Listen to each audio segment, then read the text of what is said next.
sido declarado de interés municipal por el Honorable Consejo Deliberante de la ciudad de Bahía Blanca.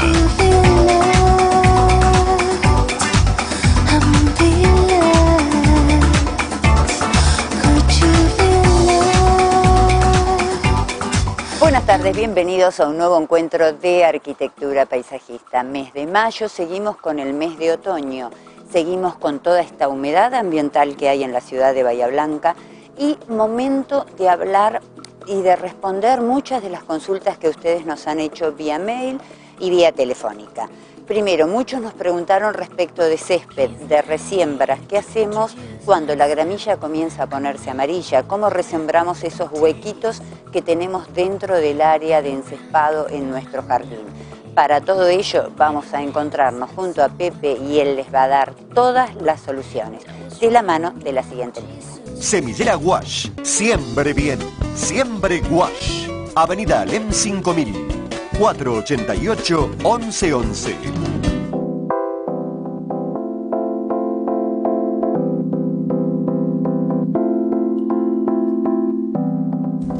Bueno, Pepe, un placer que estés nuevamente con nosotros en el programa. Un gusto, ¿eh? No, gracias a vos por invitarme, así con bastante asiduidad. Vamos a hablar del gran tema para todos, como siempre en otoño, que es hablemos de resiembra y vos haces las diferencias. Bueno, básicamente vamos a comenzar por definir qué es una resiembra. Técnicamente una resiembra significa esparcir semillas sobre una cubierta vegetal o césped ya instalado, ya existente. Bien. Vulgarmente en el mercado se le llama resiembra. Y así se vende en los distintos lugares, viveros, llámenle, supermercados, a un césped o un tipo de semilla, no es ni mezcla, que es el regras anual. El regras anual conforma el 100% de esta resiembra llamada resiembra otoñal. Justamente hoy vengo de un supermercado y veo el paquetito resiembra otoñal. Esto es para clarificar a la gente cuando va a adquirir un producto qué es lo que significa una resiembra otoñal. No es ni una mezcla, es una sola especie y es regras anual. Como su nombre lo indica, es anual.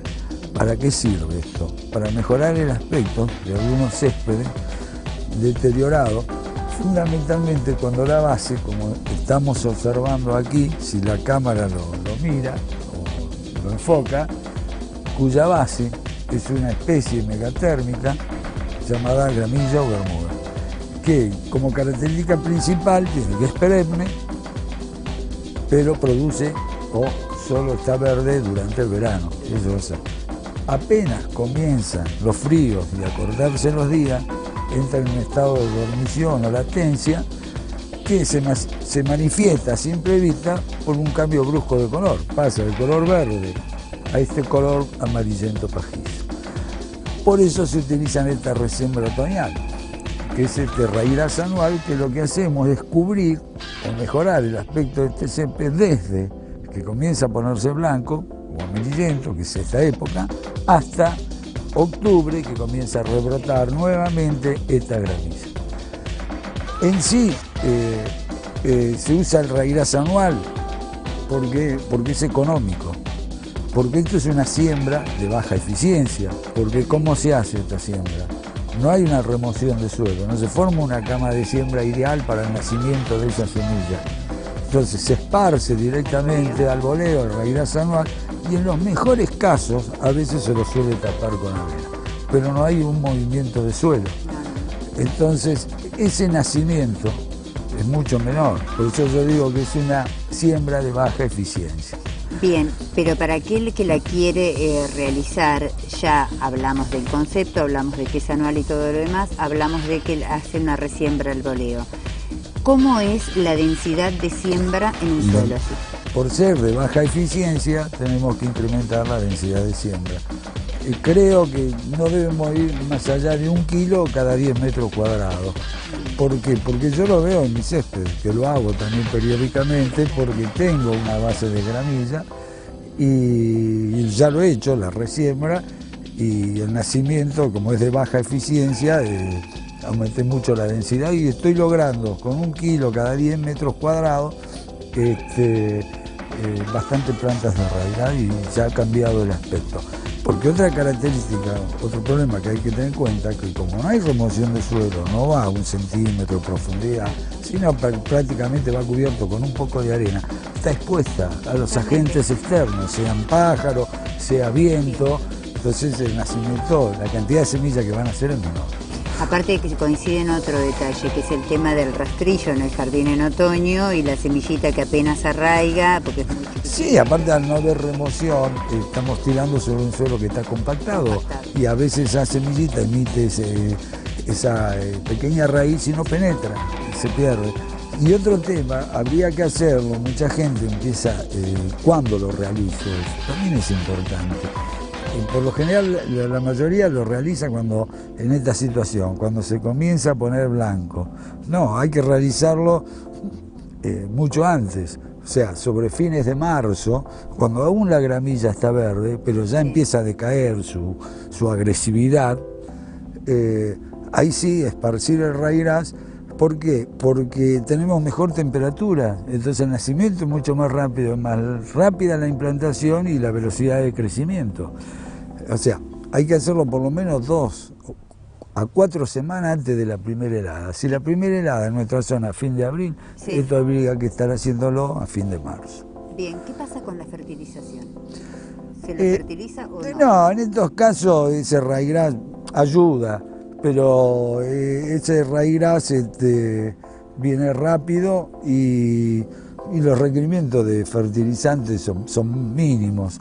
De todas formas, echarle 1 kilo de cada 100 metros cuadrados de triple 15 no vendría mal para que, una vez implantado, para que tome color. ¿Por qué? Porque el raíraz anual, además de esa característica que es anual, que se muere rápido, es durante un ciclo, es de color verde amarillento, no es un verde oscuro. Para un poco fertilizante vendría bien para darle más color también.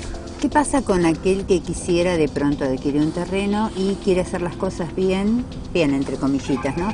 Exterminar por completo la gramilla, es su opción.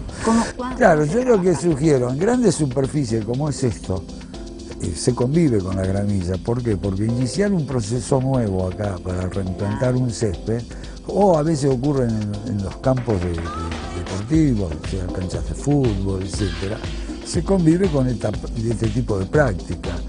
Cuando es un césped de jardín y cuando está tan invadido por gramilla, a veces hay que parar, decir, erradico la gramilla con un tratamiento a fin de febrero, principio de marzo, con un herbicida específico, glifosato, con 2 tratamientos por ahí, cada 15 días, dejarla crecer de nuevo y volverla a aplicar, y luego remover ese suelo y hacer una siembra correcta con una mezcla adecuada para que nos dé y nos brinde un césped verde todo el año, porque en definitiva, ¿cuál es el objetivo de un césped? El verde, tener el verde todo el año. Si yo no tengo verde y salgo al patio y veo todo amarillo, el impacto no es el mismo.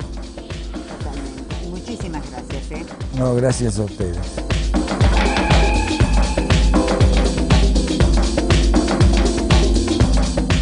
Comienza el otoño y también no solo nos tenemos que ocupar de determinadas tareas en el área del parque o jardín, sino también muchos de nosotros tenemos plantas de las mal llamadas plantas de interior. Es decir, aquellas plantas que debemos preservar un poquitito del frío, del sol y de las condiciones que hacen desde el punto de vista climático a esta región del país. Todas esas plantas también tienen que tener determinados cuidados estacionales, determinados mantenimientos en épocas del año. Por todo ello nos fuimos hasta Vivero Paligüe y compartimos con todos ustedes el desarrollo del trabajo, de la tarea de estas especies.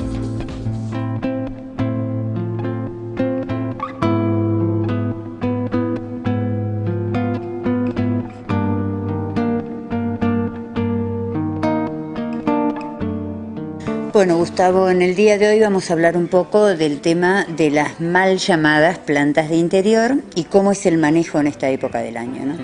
Exacto. Bueno, lo que es la planta de interior, desde ya siempre hay que tenerla en un lugar luminoso, que es lo importante para que no se estiren, no se pongan flacas, diríamos. Después hay... A las mujeres nos encantaría, pero bueno, a las plantas no quedaría estético. Exacto. Lo que hay que tener en cuenta es eso. Y después principalmente lo que es, bueno, calefacción.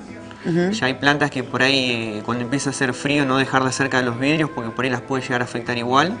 La helada o el frío. Exacto, sí. El vidrio transmite mucho lo que es el frío de afuera, entonces tratar de que no estén pegadas ni muy cerca al vidrio. Eso es lo importante. Después, por otro lado, bueno, sacar hojas amarillas que libera fuerza a la planta para que largue follaje nuevo. No está de más decir que le incorporen cada 20 o 30 días o en el lapso invernal que la planta sigue creciendo con el calor de interior y nutrientes. Puede ser algún nutriente granulado.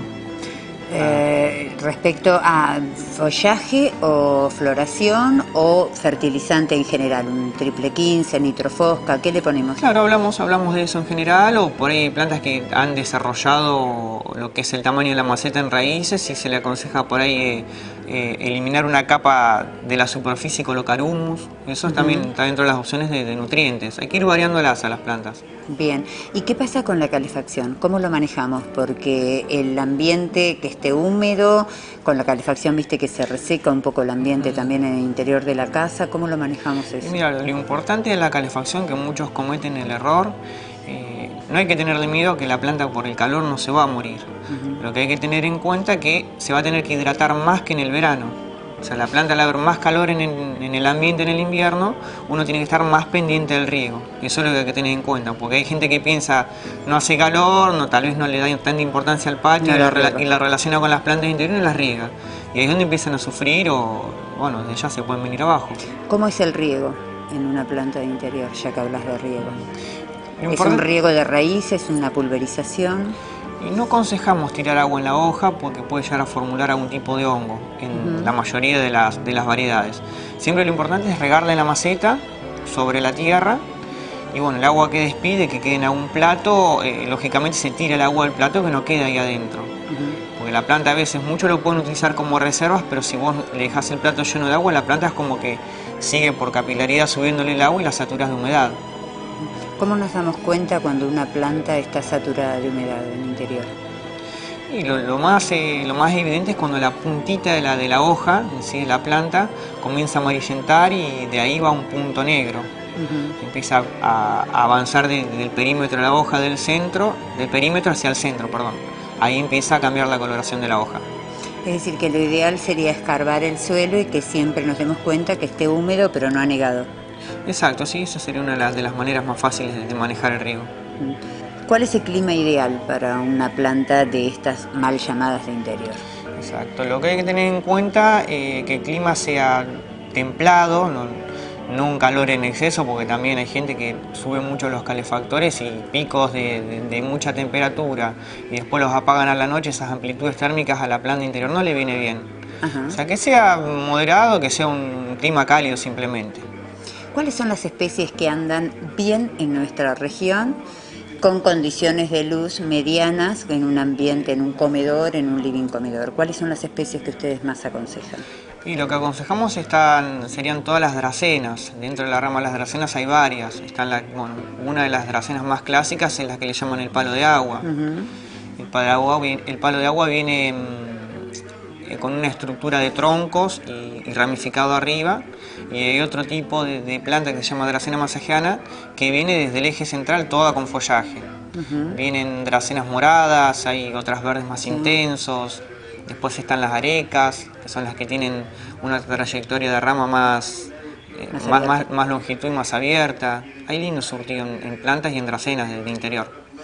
¿Qué pasa con los helechos? El helecho por ahí no es que no es fuerte como una palmera, requiere un lugar más exquisito para que funcione bien. El helecho que está en interior tiene que tener mucha luz desde arriba, desde los ventiluces, si están suspendidos mejor. Y desde el helecho es una clase de planta que requiere muchos nutrientes, principalmente nitrógeno, que se le puede incorporar desde ya con nitrofosca, que es bien completo, o a un activador de follaje líquido. Perfecto, muchísimas gracias. Gracias a ustedes.